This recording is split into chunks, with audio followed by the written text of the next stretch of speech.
Alright guys, welcome back to the channel. Today we're going to be changing the idler arm and pitman arm on an OBS Chevy.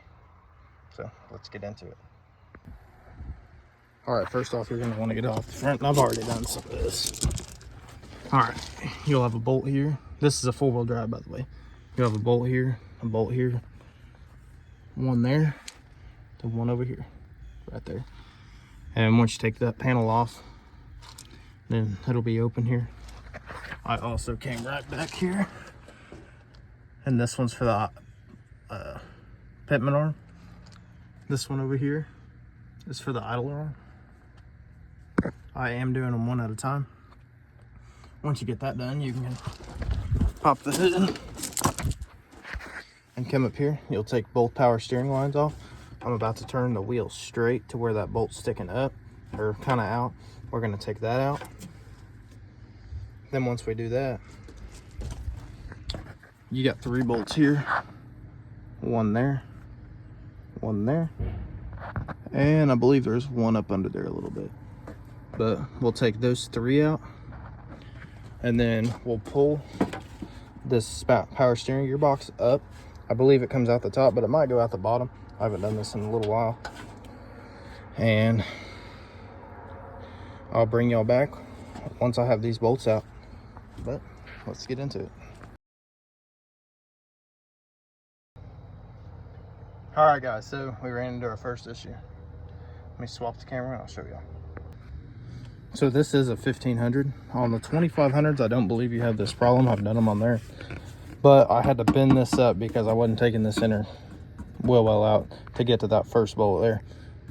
But you'll take that one, and that one off, and after you get the steering shaft off, it should just be flopping in here. And let me get that out of there and I'll show y'all how I took it out. All right guys, so here it is. So what you're going to want to do, you're going to want to raise the front of it out of that hole right there, and then it pretty much twists sideways and falls right down here. So now we're going to get that big nut off here, put the puller on it, and see if we can get it off. All right guys, so now we have to run up to our local O'Reilly's parts store to get a socket for this nut right here. I'll let y'all know what size it is, but if you don't know if your pitman arm's bad, if you can grab it and move it at all, it's probably bad. So all right, we'll go get the socket and let's get it done.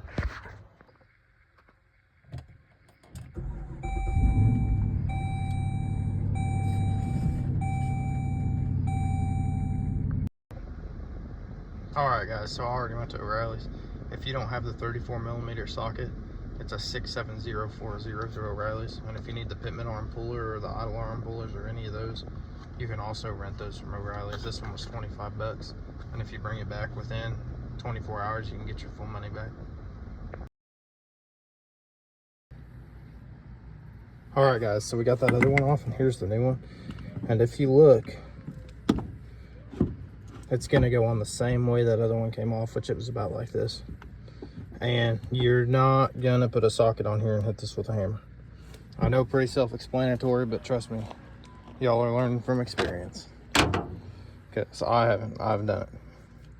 Don't recommend it for anybody, but you'll just start it on there like that. Put your washer, your nut, and then you'll just tighten it down, tight as you can get it. Which I'm using a Craftsman Impact, you know, ain't nothing super strong, but it should do the trick.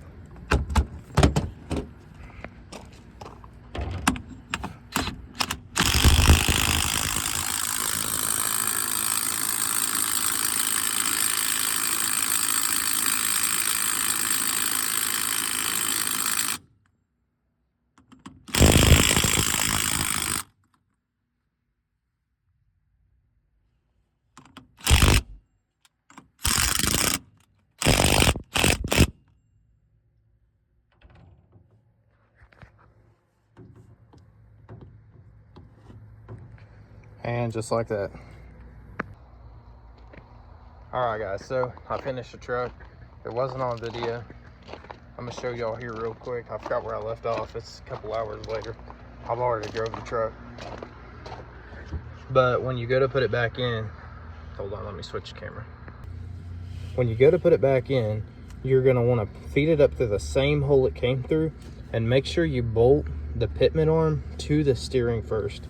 And then how I did it, you see this bolt right here, this top bolt, I started that bolt up here into the steering box, and then I went down there and started the other two and tightened those down. Put my hoses on right here and here. Those are 11/16 or 18 millimeter. And for this shaft right here, yours will have a little more room here if you have a 350 in it, but this has been LS swapped.